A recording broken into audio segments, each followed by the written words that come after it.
Si, après avoir examiné l'espace, nous considérons les choses qui le remplissent, et si nous interrogeons là-dessus un manuel classique de psychologie, il nous dira que la chose est un système de qualités offertes aux différents sens et réunies par un acte de synthèse intellectuelle.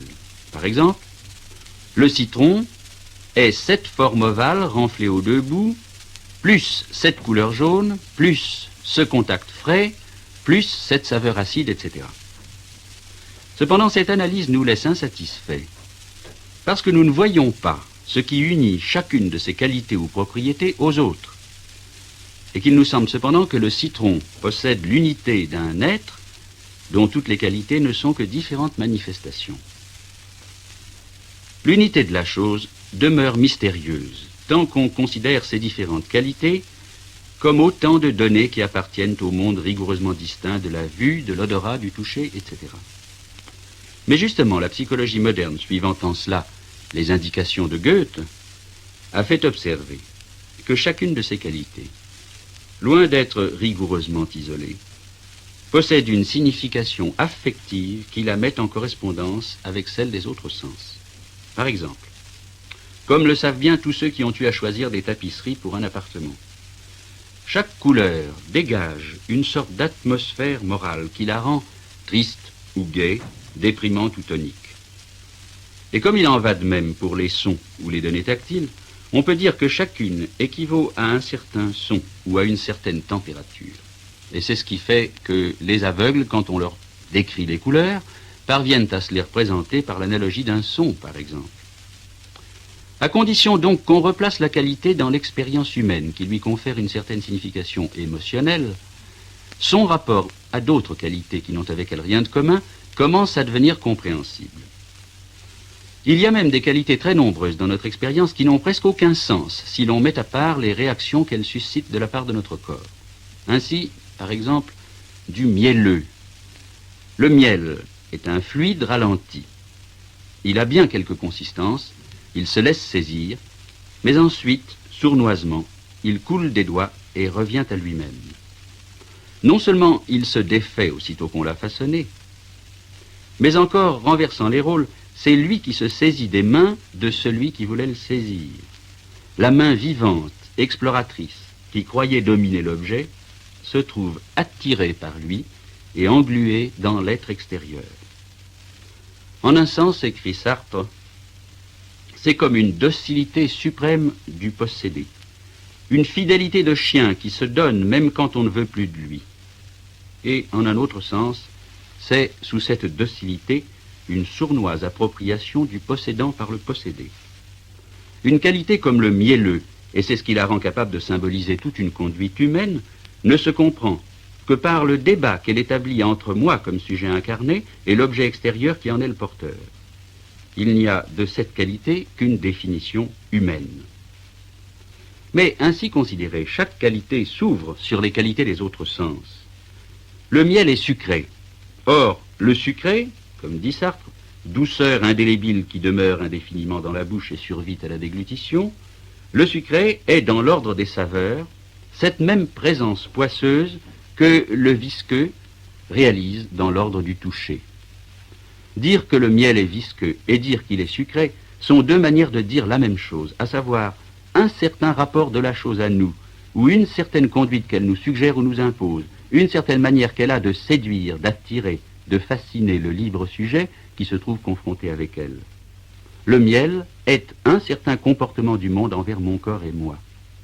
Et c'est ce qui fait que les différentes qualités qu'il possède ne sont pas simplement juxtaposées en lui, mais au contraire, identiques en tant qu'elles manifestent toutes la même manière d'être ou de se conduire dans le miel. L'unité de la chose n'est pas derrière chacune de ces qualités, elle est réaffirmée par chacune d'elles est la chose entière. Cézanne disait qu'on doit pouvoir peindre l'odeur des arbres. Dans le même sens, Sartre écrit dans L'être et le néant que chaque qualité est révélatrice de l'être de l'objet.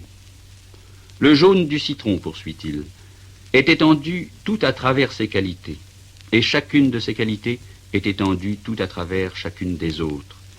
C'est l'acidité du citron qui est jaune, c'est le jaune du citron qui est acide.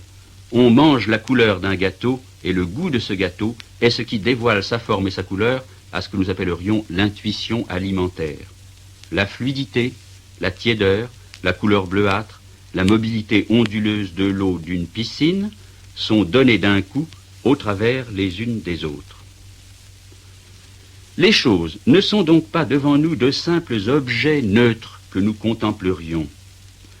Chacune d'elles symbolise pour nous une certaine conduite, nous la rappelle, provoque de notre part des réactions favorables ou défavorables.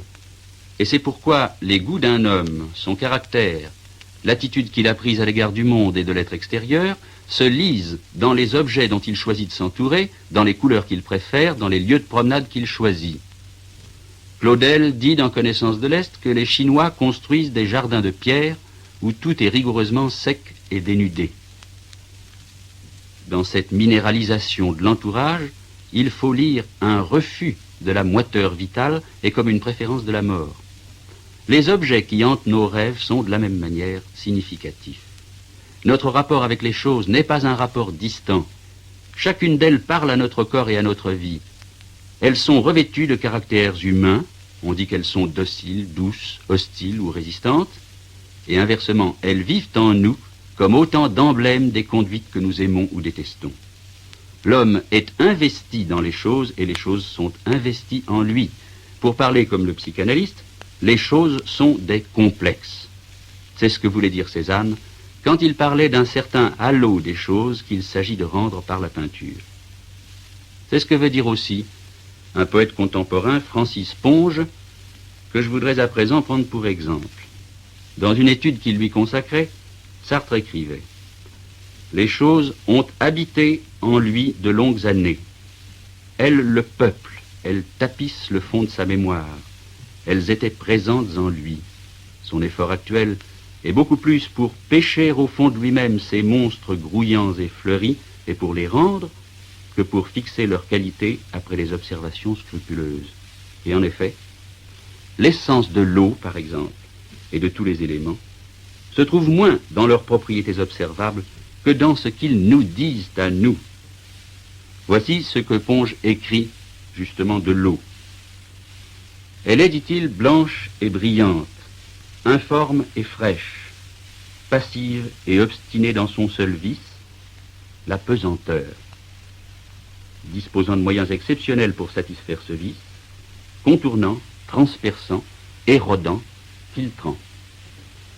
À l'intérieur d'elle-même, ce vice aussi joue. Elle s'effondre sans cesse, renonce à chaque instant à toute forme, ne tend qu'à s'humilier, se couche à plat ventre sur le sol, quasi cadavre, comme les moines de certains ordres. On pourrait presque dire que l'eau est folle, à cause de cet hystérique besoin de n'obéir qu'à sa pesanteur, qui la possède comme une idée fixe. Liquide est par définition ce qui préfère obéir à la pesanteur pour maintenir sa forme, ce qui refuse toute forme pour obéir à la pesanteur, et qui perd toute tenue à cause de cette idée fixe, de ce scrupule maladif. Inquiétude de l'eau, sensible au moindre changement de la déclivité, sautant les escaliers les deux pieds à la fois, joueuse, puérile d'obéissance, revenant tout de suite lorsqu'on la rappelle en changeant la pente de ce côté-ci.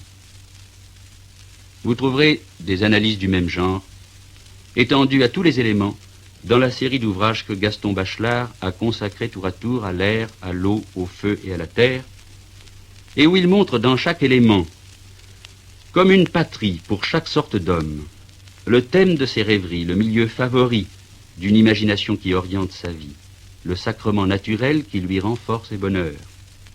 Toutes ces recherches, d'ailleurs, sont tributaires de la tentative surréaliste qui, il y a 30 ans déjà, cherchait dans les objets, au milieu desquels nous vivons, et surtout dans les objets trouvés auxquels nous nous attachons quelquefois avec une passion singulière, les catalyseurs du désir, comme disait Breton, le lieu où le désir humain se manifeste, se cristallise.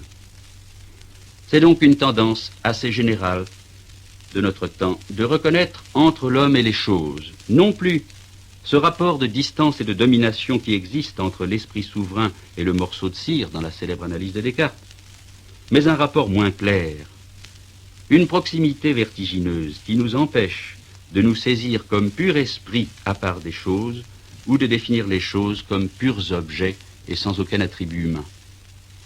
Nous aurons à revenir sur cette remarque quand, à la fin de ces causeries, nous chercherons comment elles nous conduisent à nous représenter la situation de l'homme dans le monde.